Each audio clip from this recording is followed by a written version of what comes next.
mga kababayan, hindi pababayaan. Kahit anong oras, kahit anong panahon,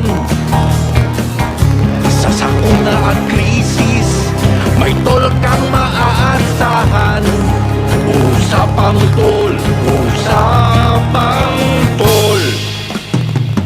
Senador Francis Tolentino, Senador Francis Tolentino, tol ng bawat Pilipino. Trabaho ba kamo? Tutok lang dito sa Usapang Tol. Usapang Tol, Usapang Tol. Senador Francis Tolentino, Senador Francis Tolentino, tol ng bawat Pilipino.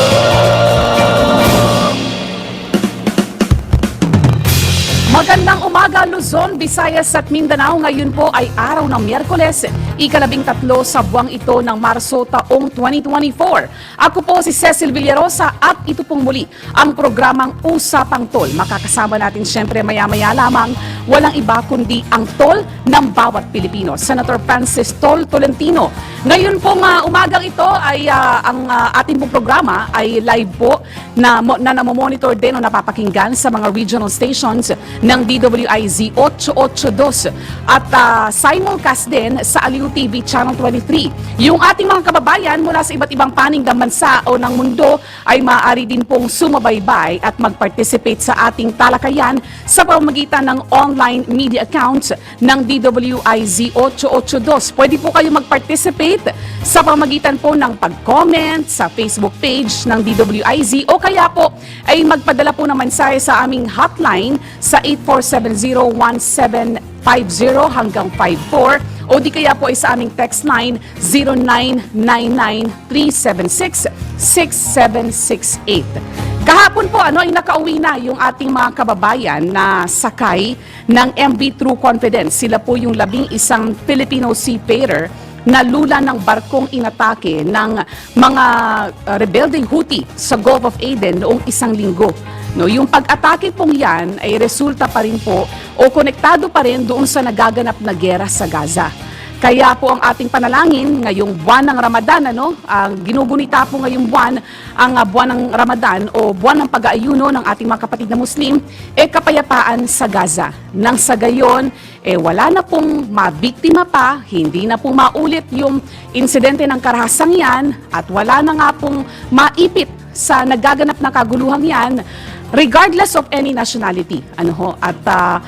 Maiwasan na po yung mga tinatawag na collateral damage ng digmaan. Bukod po sa issue yan, tatalakayin din po natin yung kahapon nabanggit na ito ni Senator Tol, yung tungkol po sa ginawang pagpirma, lumagda na po sa kasunduan ang COMELEC at ang MIRO systems para sa pagpapatupad ng automated elections sa susunod na taon. Interesting po yung ating magiging election sa susunod na taon dahil sa bukod sa ito yung unang pagkakataon na hindi po Smartmatic technology ang ating gagamitin. MIRO systems nga po ang nagwagi sa bidding. Yan po ay isang Korean company. Ito rin po yung kauna-unahang pagkakataon na mai-introduce yung tinatawag na online voting. Yan naman po ay para dun sa ating mga kababayan na gustong lumahok sa eleksyon na nasa ibang bansa, na nasa abroad. So marami tayong mga nais na malinawan kay COMELEC Chairman George Garcia. Siya po yung ating mga kapanayang mamaya, dahil hindi pa rin po naiiwasan yung mga kontrobersiya na kaakibat ng paghahanda ng COMELEC para sa eleksyon sa susunod na taon. Particularly, yun pong mga question at mga controversy na nauungkat kaugnay nga po sa technology provider na MIRO Systems. Yan at iba pang mga balita ang ating tatalakayin ngayong umagang ito. Samantala, punta muna tayo sa ating mga headlines. Mga malalaking balita, pinag-uusapan, mga balitang bagong-bago sa DWIZ Headlines. Sa ulo ng ating nagbabagang mga balita sa harap ng nararanasang El Nino, nagbabantang La Nina, pinaghahandaan na ng pamahalaan. DWIZ DWIZ Balita. 11 Filipino seafarers balik bansa na. Tuluyang pagban sa mga barkong daraan sa high-risk area gaya sa Gulf of Aden at Red Sea, pinag-aaralan ng DMW. DWIZ Balita. Panukalang reforma sa procurement law na katakda ng talakayin sa Senado. DWIZ Balita. Negros Island Region Bill lusot na sa Senado. DWIZ Balita. At Commission on Elections kinastigo kaugnay sa mga aligasyon laban sa Miru. Mga balitang updated, mga isyong updated, mga komentaryong updated sa Usapang Tol. Kasama si Senator Tol, Senator Francis Tolentino, Tol ng bawat Pilipino, at Cecil Villarosa. At ngayon sa detalye ng mga balita, naghahanda na ang pamahalaan sa magiging epekto ng La Nina. Ito ang inanunsyo ng Task Force El Nino matapos ideklara ng Pag-asa ang La Nina Watch sa gitna ng tagtuyot. Ayon kay PCO Assistant Secretary at Task Force El Nino spokesman Joey Villarama, isa sa kanilang mandato ang paghahanda sa La Nina sa ilalim ng Executive Order No. 53. Dagdag pa ni ASEC Villarama, pagtutuunan nila ng pansin ang seguridad sa pagkain, tubig, enerhiya, kalusugan at kaligtasan sa bansa. DWIZ Balita. Pag-uusapan po yung kaugnay ng paghahanda natin sa La Nina, no? Yung pong Pilipinas, isa po tayo sa mga bansa na pinakalantad sa epekto ng climate change. Isa tayo sa mga bansa na may mataas na climate risk index, no? At kakibat po niyan yung matitinding tagtuyot, yung malalakas na bagyo na ating nararanasan. At kaugnay po niyan, yung Climate Change Commission, nakikipag-ugnayan na yan sa Department of Health para matugunan po yung mga public health concern na kaakibat nga po ng climate change. At para bigyan pa tayo ng iba pang detalye, kaugnay ng lagay ng ating panahon at magiging klima sa mga susunod na buwan, makakasama po natin sa linya ng komunikasyon si Rhea Torres ng Pag-asa. Magandang umaga po, Alamin ma'am. kung ano ang weather for today sa DWIZ Napapanahong Balita. Yes po, good morning po sa inyong lahat. Sa ngayon po, sa magiging lagay ng panahon sa ating bansa ngayong araw, yung shearline po, yung pagsasalubong ng malamig at mainit na hangin ang nakaka-apekto sa ilang bahagi ng Central at Southern Luzon. Samantalang patuloy pa rin po yung epekto ng amihan sa bahagi naman ng Northern Luzon. Asahan po natin may mga pagulan pong mararanasan sa areas po ng Isabela, Quirino, Aurora at northern portion ng Quezon dulot ng epekto ng shearline. So may mga chance po na makakaranas tayo sa mga nabanggit na lugar ng mga katamtaman hanggang sa paminsan-minsang malalakas na mga pag-ulan. Samantalang may hihinang mga pag-ulan naman ang mararanasan sa areas po ng Cordillera pati na rin sa nalalabing bahagi ng Cagayan Valley dulot ng epekto ng northeast monsoon o hanging amihan. And sa nalalabing bahagi naman po ng ating bansa, magpapatuloy pa rin po yung maaliwalas na panahon. May mga chance lamang po ng mga pulo-pulong may hinang mga pag-ulan sa areas po ng Ilocos Region at nalalabing bahagi ng Central Luzon, samantalang dito sa Metro Manila at sa nalalabing bahagi naman po ng ating bansa. Mostly mga isolated rain showers or thunderstorms sa hapon o sa gabi ang posibleng maranasan. At wala din po, yes po. Rhea, kahapon, saang lugar na itala yung mataas na heat index? As pa yung highest recorded heat index na naranasan kahapon ay nasa 42 degrees, na record po yan sa Rojas City, Capiz, pati na rin po sa Cotabato City, Manguindanao. Mukhang ito rin yung nagiging trend, Rhea, noong mga nakalipas na linggo pa natin nararanasan itong matinding tag-init, itong matinding init nating nararanasan. Sa tingin mo ba, mapapaaga? We expect ba na this March, Rhea, posibleng madeklara ang panahon ng tag-init? So currently, pag sinabi po kasi natin i-deklara yung panahon ng tag-init, ibig sabihin po nun magta-terminate na po tayo ng northeast monsoon. And based naman po sa ating latest na observations, ay possible po rin po may amihan na mararanasan hanggang next week. So most likely, bago po matapos yung buwan, ay possible na mag-declare na tayo ng termination ng northeast monsoon. So hindi naman po siya masasabing napaaga yung pagpasok ng tag-init. More on, ganun din po yung timeline, kumbaga ng pagpasok ng dry season po sa atin. Kasi up until now, amihan pa rin ang umiiral sa atin, Yes po, tama po. Hanggang kailan kaya ito, Rhea? So So currently yung amihan po medyo humina, nasa may areas po ng Northern Luzon, and over the next few days, medyo yung Northern Luzon area lang po yung makakaranas. And then may possible surging pa rin po tayo hanggang next week. So mostly areas lang po ng Luzon yung mararanasan. So until next week po may amihan pa rin po tayo. And yun po, possible may termination. Ang termination po natin most likely bago po matapos yung buwan. Okay, Rhea.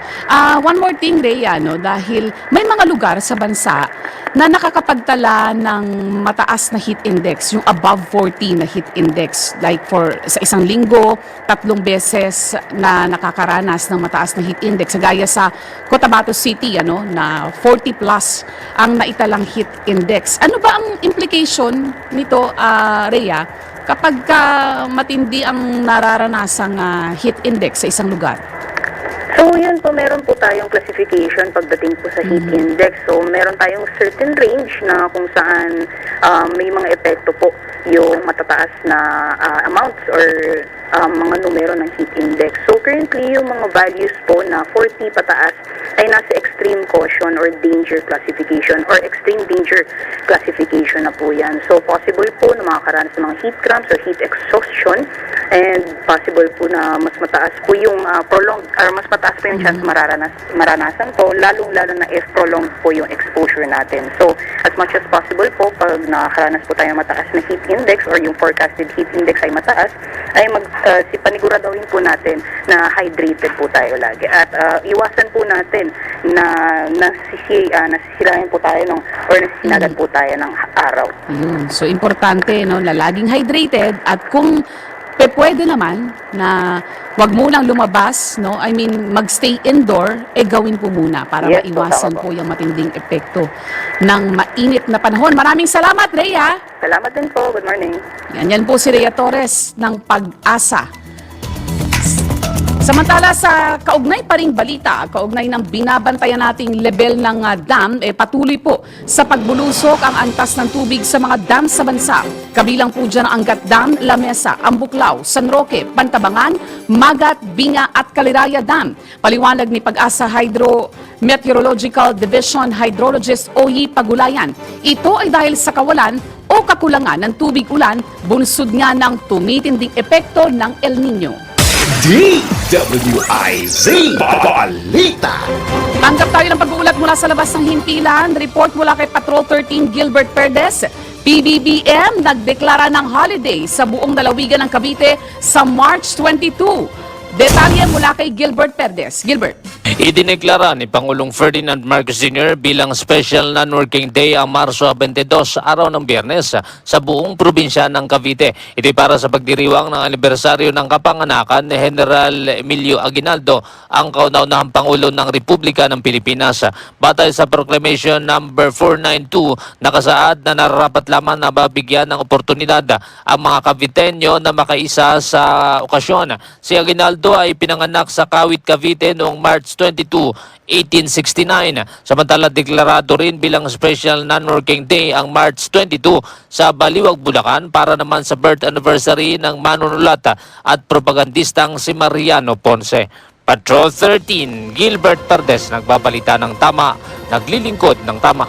DWIZ Balita. Sa oras na 17 minuto makalipas ang alas 6 ng umaga, balik Pilipinas na ang 11 Filipino seafarer na lula ng MV True Confidence na inatake ng mga rebelding Houthi sa Gulf of Aden noong isang linggo. Ayon sa Department of Migrant Workers, kabilang sa mga tripulanteng dumating sa Ninoy Aquino International Airport Terminal 3 ang mga seafarer o ang seafarer na bahagyang nasugatan. Sinalubong ang 11 mga tripulante ni na Congressman Ron Salo, ang chairman ng House Committee on Overseas Workers Affairs, DMW Officer in Charge Undersecretary Hans Leo Kakdak, Foreign Affairs Undersecretary Eduardo De Vega at Health Secretary Teodoro Herbosa. Tatanggap ang mga tripulante ng medical check-up, kabilang na ang psychosocial therapy mula sa Department of Health, 50,000 pisong tulong pinansyal mula sa DMW, Comprehensive Reintegration Support, 20,000 pisong pangkabuhayan scholarship at training voucher mula sa TESDA. DWIZ Balita. Sa kaugnay pa ring balita, pinag-aaralan pa ng Department of Migrant Workers ang tuluyang pag-ban sa deployment ng mga Pilipinong seafarers sa mga barkong daraan sa mga high-risk area tulad ng Gulf of Aden at Red Sea. Ito'y kasunod ng pag-atake ng mga Houthi sa barkong True Confidence na may mga Pilipinong tripulante. Ayon kay Migrant Workers Officer in Charge, Hans Leo Kakdak, magkakaroon ito ng malaking epekto sa mga nais magtrabaho sa barko kaya't kailangang pag-aralan ng mabuti. Git pa ni Kakdak, pagbibigay lang ng kalayaan at karapatan sa mga seafarers na tumanggi at umuwi sa bansa ang umiiral na protocol sa ngayon. DWIZ Balita. Actually, very timely. Ano po, yung nabanggit ni OIC Kakdak, ni Yusek Kakdak. Pero mabanggit po natin, kapag isinasama ang isang lugar sa high-risk area, no, kagaya nga po niyang Gulf of Aden at Red Sea, nangangahulugan po yan, bukod dun sa right to refuse sailing, entitled din yung ating mga kababayan, ano, yung mga tripulante na sakay ng mga barkong dadaan sa mga high-risk area, ng yung repatriation cost, kailangan saluhin ng kumpanya, tatanggap din ng seafarer ng bonus, double compensation kapag namatay o nauwi sa disability, at pagpapataas ng security arrangement. So again, ano, importante po na ma-improve itong protocol na ito, no, nang sa gayon, wala na pong mga seafarer, no, again, regardless of any nationality, na magiging collateral damage ng digmaan. Wala na pong buhay na masasayang.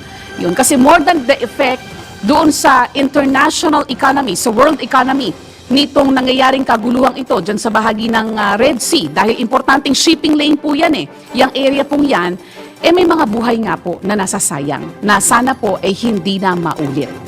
Sa iba pang mga balita, inaprubahan na sa Senado sa ikatlo at huling pagbasa ang panukalang naglalayong muling buhayin ang pagbuo ng Negros Island Region.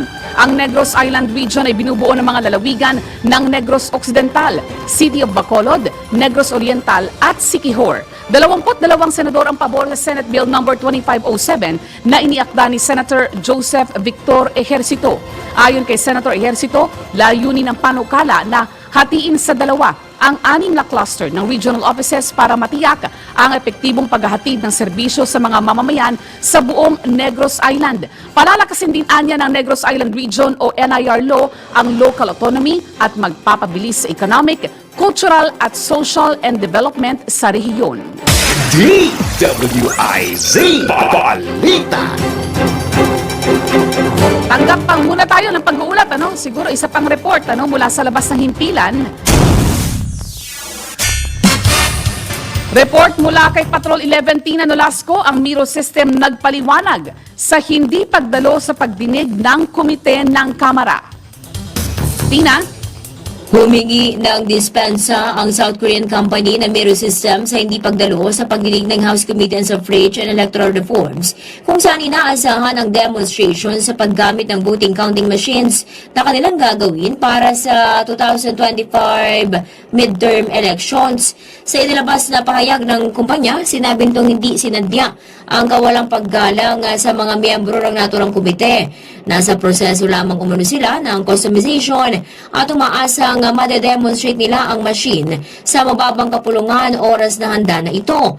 Nabanggit nila ito sa liham ni COMELEC Chairman George Garcia sa mababang kapulungan at naunawaan nilang nais ng Kamara lamang na obserbahan ang machine.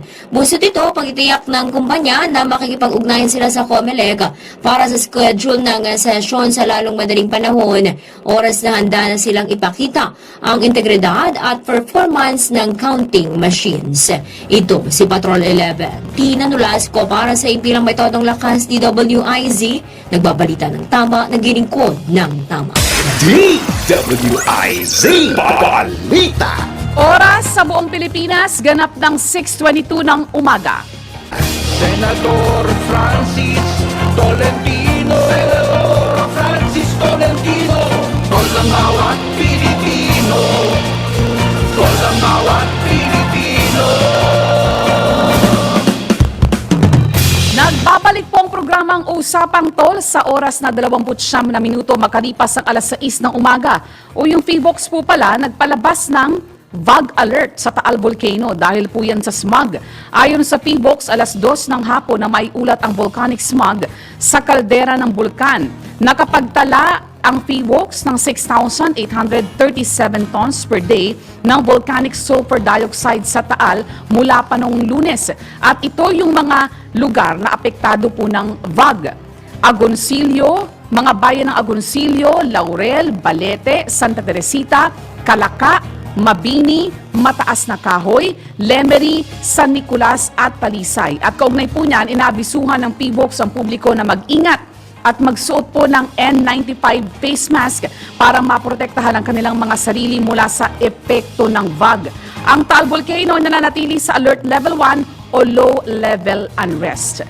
Kagaya po ng ating nabanggit kanina, pag-uusapan po natin, magiging sentro ng ating talakayan ngayong umaga, yung issue ng paghahanda ng COMELEC para sa 2025 midterm elections, kung saan nga po ang nagwaging technology provider para sa automated elections ay ang Miro Systems, yung consortium o yung joint venture ng Miro Systems. Nababalot po yan ng hindi po maiwasan pa rin yung mga controversy. In fact, meron na nga pong panawagan sa Kongreso, sa House of Representatives na magsagawa ng pagdinig para linawin yung mga issue kaugnay ng Miro na before pala naging involved na ito sa election sa Iraq at sa Congo. At merong mga insidente raw ng technical glitches, malfunctioning ng hardware at software error. In fact, dito po sa Pilipinas, sa mga nagdaang automated elections, ito rin naman po ay naranasan natin. Pero importante po yung tinatawag natin na margin of error. Kailangan maabot yung 99.99 something percent na accuracy ng resulta ng boto. Kaya nga po meron tayong tinatawag na random manual audit to make sure na naabot po, hindi lumagpas dun sa margin of error at ma-retain yung integrity ng resulta ng eleksyon. Kasama po yan sa ating mga bibigyan linaw mula kay COMELEC Chairman George Garcia. Sa mga gusto pong mag-participate sa ating talakayan, again, pwede po kayong mag-send ng comment sa Facebook page ng DWIZ 882 o kaya po ay sa ating hotline 8470-1750 hanggang 54 at 0999-376-6768. Yan po yung ating text line. Pero bago po yan, bigyang daan muna natin itong araw-araw nating minomonitor, syempre, para sa ating mga kababayan, ang palengke. Hi, good morning sa iyo, Senator Tol. Oo, tama at pakinggan natin ngayon si Maring Sandy kung nasaan siya ngayon. Puntahan natin yung kanyang palengke updates. Alam ko nandiyan siya sa Malabon Central Market. Maring Sandy. At alam ko, Maring Sandy, yung si Vice Mayor Ninong de la Cruz ay may pwesto dyan sa Malabon Public Market. Araw-araw nagtitinda yun sa Malabon Public Market, si Vice Mayor Ninong de la Cruz na Malabon. Kaya siguro pwede mo ring matanong kung saan ang pwesto niya o pwesto ng asawa. Titinda yun ng karne, Maring Sandy. Pero ano ngayon ang latest, Maring Sandy? Yes, happy Wednesday po, Ms. Cecil Villeras at Senator Francis Tolentino. Tulad nga po ng sabi niyo, ako ngayon ay nasa Malabon Central Market kung saan karamihan ng tinda ay steady prices. Dito ang pinakamurang uri ng bigas na hinahango sa Malabon din ay mabibili ng 52 pesos per kilo habang 70 pesos per kilo naman ang pinakamahal. Ang isda na kinukuha mula konsignasyon, ito po ay katabi lang ng Malabon Public Market ay walang pagbabago sa presyo. Kung meron man, ito ay iniimplementa ng Sabado at Linggo. So meron po ditong tilapia na 300 pesos per kilo, bangus na 150 pesos per kilo, hipon na 450 pesos per kilo at sapsap na 400. Ang karne naman mula Batangas ay expected bumaba ang presyo dahil ito ay di umanong kakataas lang ng isang buwan. Bilang resulta, ang atay ay mabibili ng 200 pesos per kilo, ang laman naman ay 270, ang ribs natin 280, liempo 345. Yung ating panggisa na pulang sibuyas ay 90 pesos per kilo, habang ang puti ay 80 pesos per kilo. Yung patok na patok sa usapan po natin, ang kamatis ay nasa 90 pesos per kilo ho dito. At yun po yung mga mabibili natin dito sa Malabon Central Magkano Market. uli, Sandy? Maring Sandy, magkano uli? Ang Kamatis? ating patok po sa usapan na kamatis ay 90 pesos per kilo po dito, Senator Tolentino. So kung ikukumpara po natin nung nakaraang 2 araw, nagtaas po dito ng 30 pesos po. tumaas ang tumaas. presyo. Oo. Ang bigas, Sandy, Opo. Yes, Miss Cecil. ang bigas, meron na bang below 50 na presyo kada kilo na bigas? Dito po, Miss Cecil, ang pinakamababang uri ng bigas ay 52 pesos per kilo at ito po yung ating local rice. So wala po tayong mas mababa sa 50 or nasa 50 pesos per kilo po Wala, rito. wala pa din pala, no? Yun. Yes ho. Ang tanong ngayon, ang mahalagang tanong, Senator Tol, sino ang matatanggap? Ayan, kung sino ang mananalo ng Sentol token natin ngayong umaga. Diyan sa Malabon, ngayong umaga, Maring Sandy, ngayong umaga ng Miyerkules, March 13, 2024. Yes, Senator Tolentino at Miss Cecil, kasama ko po ngayon si Nanay Yoli na nagtitinda po ng isda. Ngayon po naka-live video po tayo para pwede niyo po siyang makausap. Busy lang po si Ay, Nanay Yoli Nanay. ngayon po. Nanay Yoli, magandang umaga po sa inyo. Nako, talaga ang galing niyo maghiwa ng isda. Ano pong isda yan? Ano rin pong isda? Tanigi po, tanigi. Taligi, magkano? Hito, tanige. Ako, sarap yan. Magkano ba ngayon ang kilo ng tanige? Nanay Yoli. Kuminsan po 450, kuminsan po 500. Ay, mabili naman ngayon. 4 kilo yun. Mabili daw po ba ngayon ang isda niyo? Medyo matumal ho eh.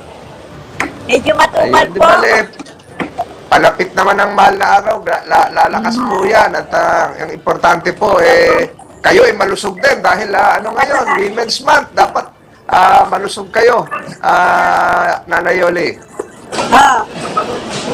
Ay, congratulations sa inyo. Ito si Senator Tolentino, congratulations. Napakasipag po nyo. Salamat po, narinig po natin. Salamat po. Ay, hindi po yan masisira. Magtatagal po yan. Maraming salamat po, Nanay Yoli ng Malabon Public Market. At salamat din, Maring Sandy. Magbabalik po ang Usapang Tol. Ang oras po natin, alas 6:36 ng umaga. Nagbabalik po ang programang Usapang Tol sa oras na 6:42 ng umaga. Yan. At kasama po natin sa kabilang linya ng komunikasyon ang ating pong COMELEC Chairman, George Garcia. Good morning po, Chairman. Good morning. Chairman, good morning po. Nawala yata Chairman si Chairman. George. Nawala. Nawala yata si Chairman Garcia. Paki-check nung kanyang communication line. Oo, Kung, importante itong pag-uusapan ngayon. Maagang Chairman gumising. George Garcia. Maagang gumising si COMELEC Chairman Senator Tol. Oo, para maaga yan. makapag- Handang-handa lagi yan sa mga interview. Oo. Siguro na-disconnect lang yung linya. Hello po. Babalikan natin. Ito na. Ayan na si... Good morning, Chairman George Garcia. Magandang umaga po, Senator Sen Tol, at sa ating pong napakagandang si Ma'am Cecil. Magandang umaga po sa inyong lahat. Chairman, Ayun, good morning po. Talaga sinasabi ko lagi, basta si Chairman Garcia, ito yung pinakamaagang gumising na COMELEC Chairman. Nauna pa ito sa lahat. Alam niyo, Chairman, mahalaga po yung mga pag-uusapan ngayon dahil patungkol po ito sa nilagdaan ng COMELEC at yung Korean firm na Miro Systems. At bang pronunciation yan? Myro o Miro? Na Sabi po, Senator 17.99 billion. Tol, ay Miru po. Miro.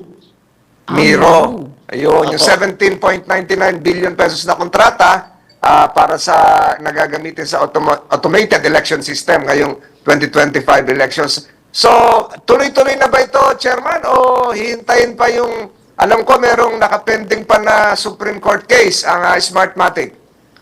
Senator Sir Tol po, una dapat maintindihan ng mga kababayan natin na ang Korte Suprema po ay wala pang nai-issue o ini-issue hanggang sa oras na ito ng temporary restraining order o para pahintuin ang COMELEC sa ating pong ginagawa na proseso. So, ibig sabihin po, kaya po kami ay nagtutuloy-tuloy dire-diretso at yan naman po ay bilang pagtalima rin sa ating tungkulin.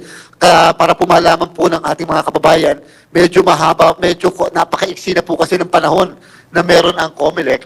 Yung po kasing manufacture, customization ng mga machines na 110,000 po ay aabutin po ng 6 na buwan. Pagkatapos po ay may 2 buwan po na international certification ng isang maayos na international certifying body at pagkatapos meron pong tinatawag na source code review na mga isang buwan at kalahati na kakailanganin po. Kaya talagang hard press for time ang inyo pong commissioner election. So kami po ay magtutuloy-tuloy hanggat hindi po kami pinapahinto, lalo na ng Korte Suprema.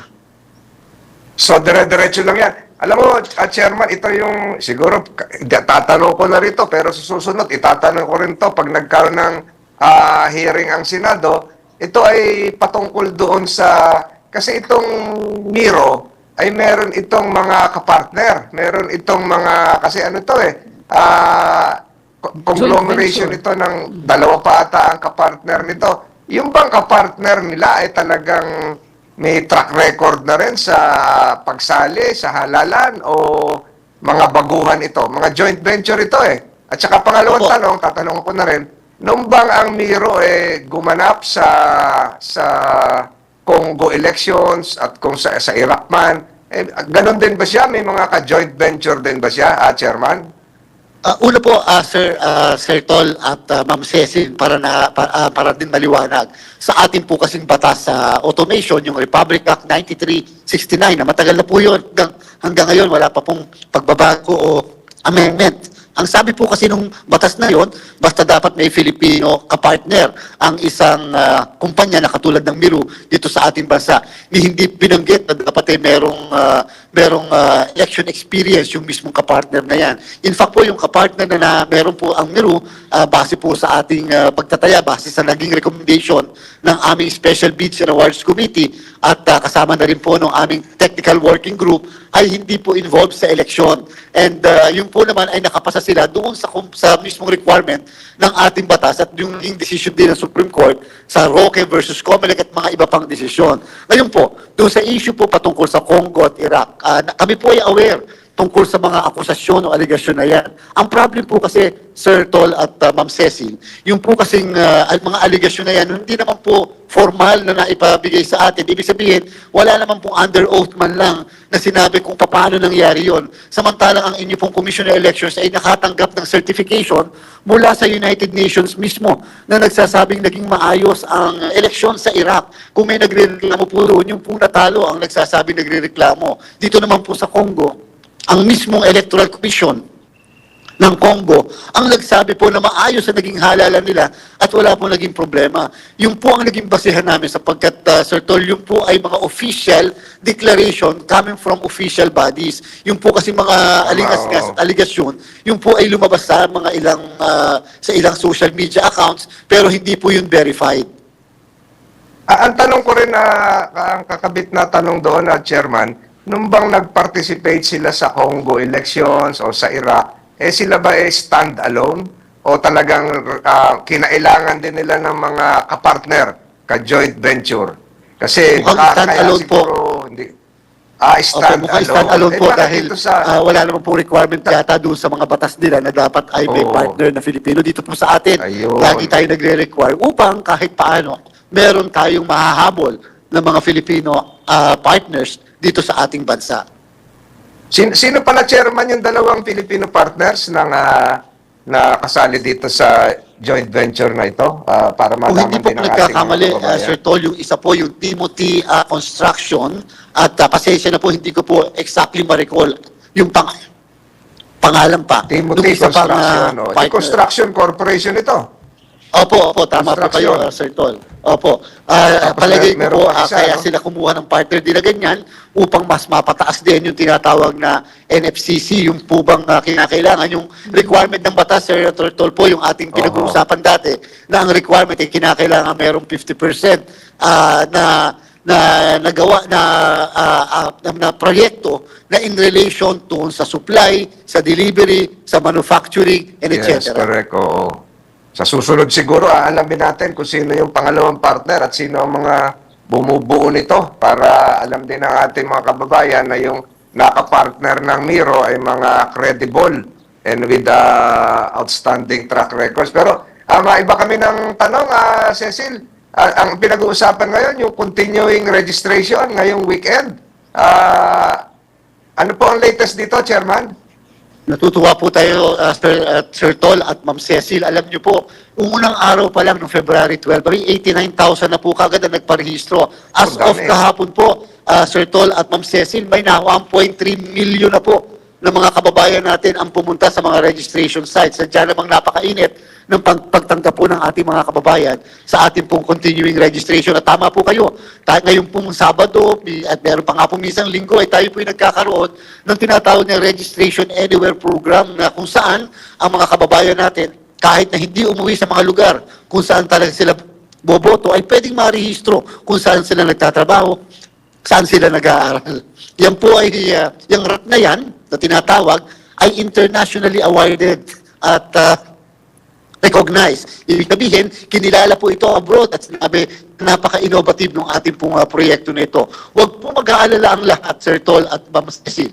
Kaya pong ma-verify ng COMELEC pa rin kung itong mga taong magpaparehistro ay flying voters at may proseso pa rin po sapagkat hindi naman po automatic na sila ay approve kaagad ang registration. Magkakaroon pa rin po ng hearing ang Election Registration Board sa mga nag-a-apply, whether nag-a-apply sa registration anywhere, nag-a-apply sa tinatawag na satellite registration o nag-a-apply sa mga malls. Ayun. Pero ang suggestion ko lang, Chairman, isaalang-alang din natin yung ginaganap ngayon, dinadaos ng ating mga kapatid na Muslim, Ramadan month ngayon habang sila ay nagpaparehistro. Pero minakaligtaan ako bago ko ibigay kay Cecil yung patungkol po yung sa bidding po ng overseas online voting at counting system. Ano pong status nito, Chairman Garcia? Apo, Senator Tol, alam niyo po yung unang procurement, nung unang phase po ay 5 po ang bumili ng aming bid documents at pagkatapos po ay 2 po ang nag-submit ng bid documents nila. Kaya lang po, sa initial na pagtataya po ng ating technical working group at saka ng SBAC, ay sila po ay ineligible. Kulang-kulang po yung mga Ineligible, dokumento. not na i-submit eligible. nila. Opo, So, ineligible not po yung eligible dalawa. po. Not Ayun. eligible po, not eligible. And therefore po, Si Miro nagkaroon po, tayo ng sumali second rin round. dito sa overseas online, yung Miro? Wala po. Sa ating pong pagkakaalam, hindi po sila nag-participate sa mismong procurement na yan. Ngayon po, meron po tayong second round ng pagsasubmit ng mga bidding documents at ito po ay mangyayari ngayong March 21 naman po. At hopefully, sana, mas madami na this time ang makapag-submit ng mga dokumento upang mas malaki ang pagpipilian ng Commission on Election, mas malawak ang pagpipilian po namin. Bakit, Chairman, bakit pinagdalawa pa ito? Bakit hindi na pinag-isa na lang para si Miro na rin ang nag-handle nito? Isahan na lang. Medyo sa ating pong palagay ay masyadong dangerous kapag kapugay. In fact po, Sir Tol at saka Ma'am Cecil, ito nga pong ating pag-award ng hardware at software, yung makina, ay in-unbundle po natin ang transmission ng results. Hindi po natin isinama yan. Dati-rati po kasi lagi kasama sa isang kumpanya ang transmission at saka hardware at software. Dito po, pinaghiwalay natin. At hiniwalay din po natin yung mismong, yun naman po mismong sa internet. Kasi po, siyempre, meron po dyan talaga mga kumpanya na ang expertise po, Sir Tol at Ma'am Cecil, ay internet voting. At hindi po yung mga, ay hindi po sila maaaring ganun ka-expert doon sa mga makina naman. Ayun. So, yun ang dapat maintindihan natin mga kababayan. Maraming salamat, Chairman Garcia. Cecil, meron ka pang tanong? At Yes, ito sir. si Chairman, napaka-busy nito. Yes, ito, Chairman. siguro, Chairman, alas 4 pa lang, busy ka na. Sa aga mong gumising. Opo. Chairman, nabanggit ninyo kanina, yung electronic transmission ng election results, na in-unbundle yun. I understand po, February 29, nakaschedule yung opening of bids. Ano na po ang resulta noon? Ayun po, nung binuksan po ay naalaman nga po na ineligible yung dalawa na nag-submit ng kanilang bid documents. Kulang-kulang po kasi yung mga dokumento. Kaya po, Ito po magkakaroon yung- po tayo ng second round ng bidding, Apo. nagpa-preliminary conference muli ang ating pong SBAC, Alright. at ito po ay magkakaroon muli ng submission at bukasan ng dokumento ngayong March 21. Okay. Tapos, isa po sa mga interesting na, nga po sa election natin next year, yung internet voting, yung online voting. Ito po ba ay hindi mangangailangan ng pag-amyenda sa RA 9369 o Automated Elections Law? Because under that law, dalawa lang po yung technology na binanggit eh. Either paper-based or direct recording. Balikan natin si Chairman Garcia. Si Chairman Senator, Garcia. si Ayan, Senator Tol po ay nandun mismo. Yes, Chairman. Go ahead Hello po. po, hello po. Nawala po kayo. Opo. Apo, yun po, sa isang pagdinig po na inatendan po ng inyong lingkod na kung saan si Senator Tol po ay nagtanong dyan sa bagay na yan, sinabi po natin na yung mismong batas ay nagsasabi na ang COMELEC ay pinapayagang mag-venture sa ibang mode or modes of voting. Sa kasalukuyan po, dalawa lang po ang ating modes of voting sa abroad. Ang una ay by in person. Pupunta ka sa embahada, pupunta ka sa konsulada. Pangalawa po, by mail. Papadala mo yung envelope na naglalaman ng balota.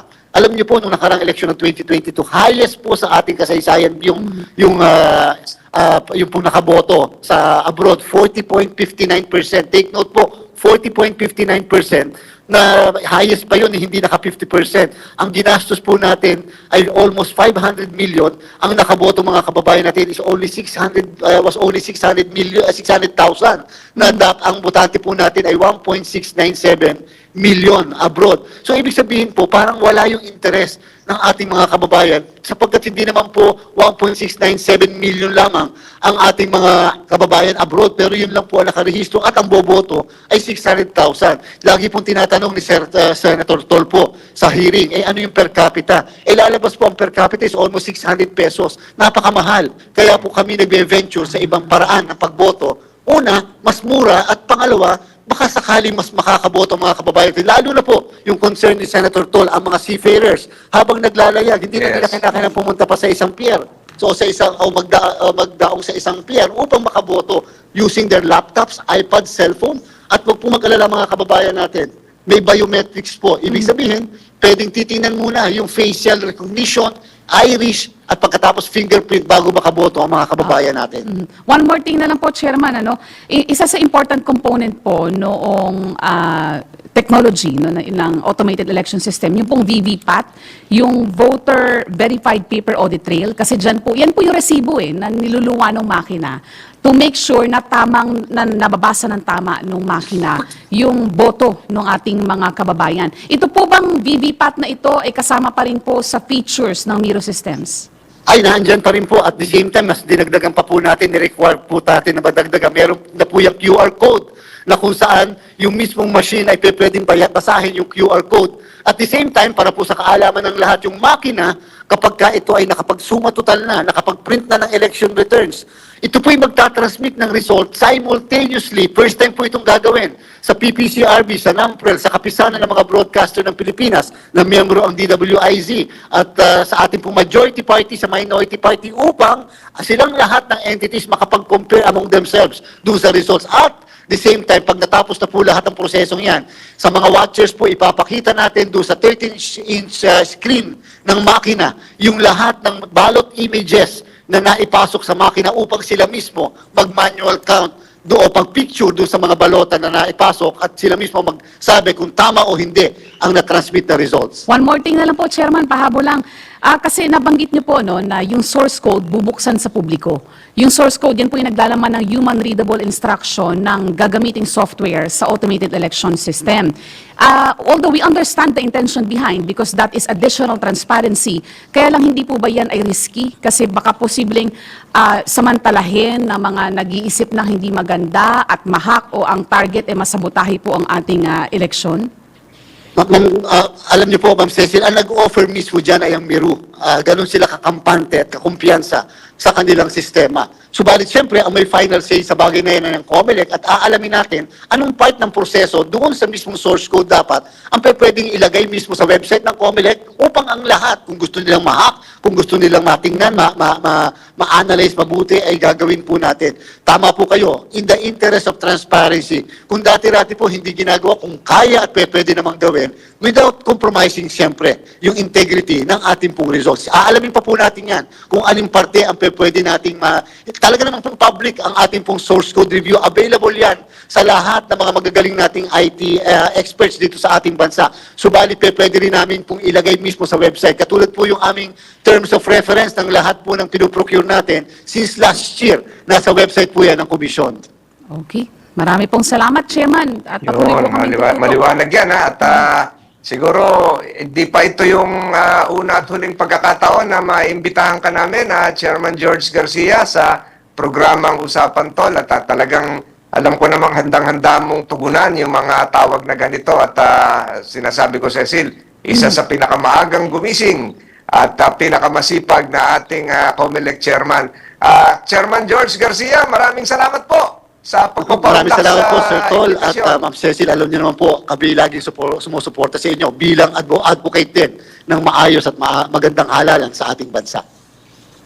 Maraming salamat po. Ang oras po natin ay 6:59 na ng umaga. Napakabilis, Ang Cecil. bilis, oh. Salamat, Chairman George Garcia. At malapit na ulit tayong magpaalam. Ngayong umaga ng Merkules at kahapon, medyo nakakasabay natin ay yung mga kababayan uli natin sa Pampanga, San Fernando, Pampanga, Women's Month, at umattend po tayo ng graduation ng Philippine Christian University dyan po sa PICC. Congratulations sa kanila. Yung batiin ko mabilisan, itong ating Yes, si go Alan ahead. de Chavez, Apo. yung mga sumusubaybay, Tristan Gulay, Ramon Abadillo, Nelson Malinaw, yung Pamia Pirata. Maraming salamat pagsubaybay sa Usapang Tol. Ayan, at bago tayo tuluyang Cecil. magpaalam, Senator Tol, bigyan daan po muna natin itong mahalagang mensahe mula kay D. Edgard Cabangon, ang chairman po ng Aliw Broadcasting Corporation. Lenten reminder, cherish things while they are still in your hands. Cherish people while they are still in your life. Cherish good moments in your existence. Appreciate and be grateful for them, for you never know what tomorrow will be like. When time flies and flows away, never to return again. Think good, thank God, thank God. Have a great day ahead. God bless you.